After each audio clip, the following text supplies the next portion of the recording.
Encontramos-nos hoje aqui para debater não o que está e tem vindo a ser feito, mas o que falta fazer. A região parou.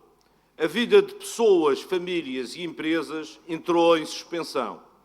E apesar da reativação da vida cotidiana, perspectivam-se tempos muito difíceis e uma lenta e dolorosa recuperação.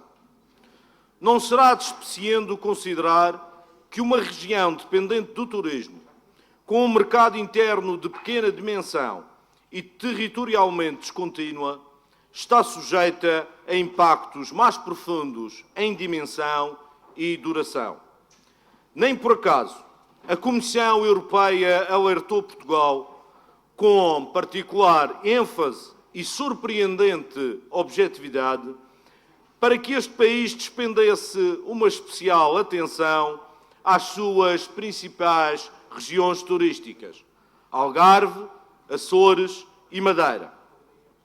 Importa, pois, criar condições para que os governos regionais tenham a liberdade e flexibilidade de recorrer a todo o tipo de instrumentos que lhes permitam responder aos desafios colocados por esta pandemia e capacitá-los para ajudar de todas as formas possíveis as famílias e empresas regionais.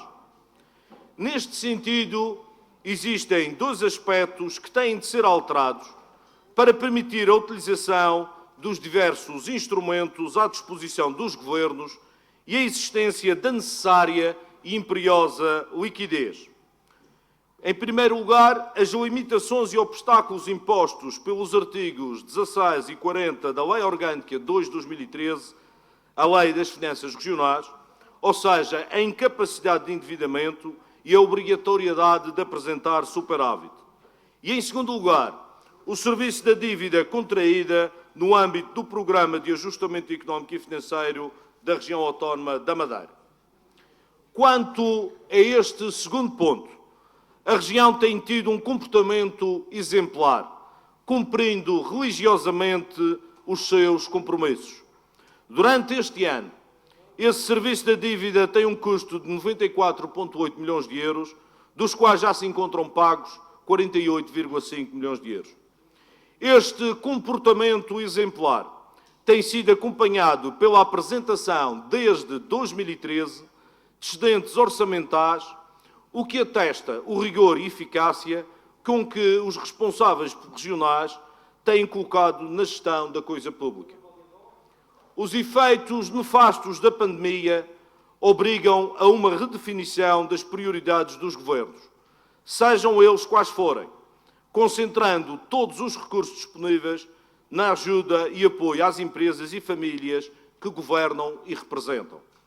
Deste modo, o estabelecimento de uma moratória direcionada para o empréstimo acima referido, diferindo o pagamento do capital e juros referentes a 2020, constituiria uma medida de elementar justiça e solidariedade. É do conhecimento público que o Governo Regional já contactou formalmente o Governo da República no sentido destas solicitações merecerem a decisão favorável deste último, providenciando a alteração acima referida da Lei Orgânica 2 de 2013 e o lançamento da moratória indicada atrás. Não tendo havido qualquer resposta por parte do interlocutor nacional, é da mais elementar razoabilidade promover uma discussão na Assembleia Legislativa com o Vice-Presidente do Governo e responsável pelas finanças regionais, no sentido de se apurar as implicações e consequências da inexistência destas evoluções e clarificar as posições dos representantes eleitos do povo madeirense. Ao contrário da má língua militante e irracionalmente anti-governo regional do PSD, desta vez a postura foi diplomática, cordial, bem educada, diria mesmo delicada. Foram enviadas pelo menos 5 missivas, 2 a Sua Excelência, o Sr. Ministro das Finanças, 2 ao Ilustre Primeiro-Ministro e uma outra ao muito digníssimo Representante da República. Resultados até o dia de hoje: 0. Nenhum. Apenas um silêncio ensurdecedor e bizarro. A partir de agora, medirei com extrema prudência e sensatez o alcance das minhas palavras. Nos tempos que correm, somos instados, obrigados e vigilantemente orientados a não atacar Lisboa, a não ofender a outra parte, a adotar um comportamento suave e dócil. Reivindicar direitos, justiça, equidade e cumprimento da lei tornou-se sinónimo de comportamento abominável, incivilizado, primário e herege. A ausência de qualquer resposta dos vários representantes do Estado contactados não constitui surpresa. É apenas mais um episódio que demonstra a importância que os mesmos atribuem às regiões autónomas. Esta atitude está bem presente nas palavras do vice-presidente do Tribunal Constitucional, o conselheiro João Cowpers, e cito: uma visão desconfiada das autonomias regionais, tributária de uma concepção que, assentando no centralismo atávico da cultura organizacional pública, muito marcada pela influência francesa, encara a autonomia regional como uma espécie de anomalia tolerada. Fim de citação. E é isto. Para os governos da República, sejam do PSD ou do PS, para os elencos da Assembleia da República, para os presidentes da República, a visão dominante é que as autonomias regionais são uma anomalia tolerada. Não sou eu que o digo, nem é sequer um ilhéu que o diz. Esta é uma conclusão triste e chocante, mas se de forma calma e ponderada olharmos para trás, verificamos o padrão comportamental da República. Por um lado, os sistemáticos obstáculos que levanta em relação ao relacionamento com as regiões. Tudo é uma dificuldade, um embaraço, um problema, o que contrasta com a veleidade com que outras matérias são tratadas. É fácil resolver os problemas da TAP, da CP, do metro de Lisboa, do metro do Porto, das estradas de Portugal, injetando-se 1.300 milhões de euros num caso, 1.000 milhões de euros noutro, mais de 5.000 milhões na banca privada. Nestes casos, a resposta é rápida, todos acham bem e não questionam. Por outro lado, a discriminação assumida e declarada que é feita entre as duas regiões autónomas. Desde sempre, a Madeira recebe menos que os Açores. É preciso compreender, porém, que as condições dos dois arquipélagos são diferentes e a dispersão açoriana implicará um acréscimo de custos. No entanto, havendo diferenças, não se compreende que as mesmas sustentem, em média, transferências 42% superiores às efetuadas para a Madeira. Nos últimos 18 anos, a Madeira recebeu menos 2,3 mil milhões de euros que os Açores, menos 134 milhões de euros anuais. É correto pensar que, caso a Madeira tivesse recebido o mesmo que os Açores, não teria tido necessidade de recorrer ao endividamento da forma como o fez. Com efeito, se aplicássemos essa diferença de recebimento na liquidação da nossa dívida, teríamos níveis da mesma semelhantes aos Açores. Afinal, não somos assim tão escroques e desbaratadores como nos gostam de apelidar.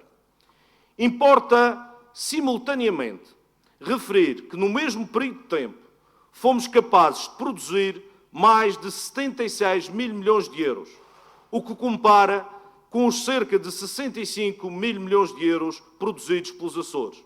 Ou seja, produzimos mais 11 mil milhões do que aquela ilha, do que aquele arquipélago. É caso para dizer que o dinheiro aplicado pelo país na Madeira resultou muito melhor, com menos, fez-se muito mais pela riqueza de Portugal. Por último, a dívida acumulada da Madeira representa 6,73% do produto acumulado. Bastaria ter recebido o mesmo que os Açores e esse peso seria reduzido para 3,56% daquilo que produzimos. Perante este facto, há que ser racional. Devemos? Sim, nós devemos. Sim, nós fizemos dívida, mas produzimos muito, fizemos muito, criamos muita riqueza que coloca em perspectiva essa mesma dívida. Recusámo-nos a fazer um discurso de mão estendida. Não é para isso que aqui estamos. É antes um pedido para que nos estendam a mão. Se é tão simples estender a mão à TAP, aos bancos, às empresas públicas, será assim tão difícil estender a mão a 500 mil portugueses das ilhas? Só queremos que façam aquilo que pedem à Europa que vos faça. Não pode existir um madeirense que não se sinta orgulhoso daquilo que contribuiu para o país. Nestes 18 anos, cada um de nós, em média, produziu 300 mil euros, recebendo do Estado Central apenas 22 mil euros. No outro arquipélago, cada açoriano produziu 245 mil euros, tendo recebido de Lisboa 34 mil euros, ou seja, mais 55%. Os senhores dirão, bom, mas estamos mais endividados. Ao que vos respondo, bastaria ter recebido o mesmo que os Açores e agora teríamos dívidas semelhantes, mas a nossa criação de riqueza teria sido sempre superior em 11 mil milhões de euros. Lisboa não é e nunca será inimiga, bode expiatório ou sequer uma distração. Isso são tudo adjetivos criados por pessoas sem argumentos para justificar as suas derrotas individuais e de grupo, que têm vergonha das conquistas de todos os seus conterrâneos, dos esforços que são de todos e não apenas de alguns, das angústias de todos, dos sucessos de todos, desta constante luta para ser reconhecido e tratado com respeito. Desdenhar e ridicularizar quem apenas pretende justiça, respeito e dignidade não é respeitar esse património. Trata-se pura e simplesmente de um taticismo menor com vista a obter dividendos políticos. Neste momento, o que se pede são instrumentos de gestão, flexibilidade de ação e a solidariedade na justa medida. Não responder é pior que responder não. E a única certeza que temos é que o Governo da República não responde. Prefere a indiferença aviltante à decisão, seja ela qual for. Quem exige, quem reclama, quem fala, quem pede, ao menos demonstra interesse na relação. Por outro lado, quem cala, quem vira a cara, quem se esconde, quem se enfada com a anomalia tolerável, muito simplesmente não quer saber. Até agora, de uma coisa estamos certos: quem manda no país pouco se importa com os portugueses das ilhas. E até prova em contrário, o Estado votou-nos ao esquecimento. E a pergunta que se impõe é: até quando? Muito obrigado.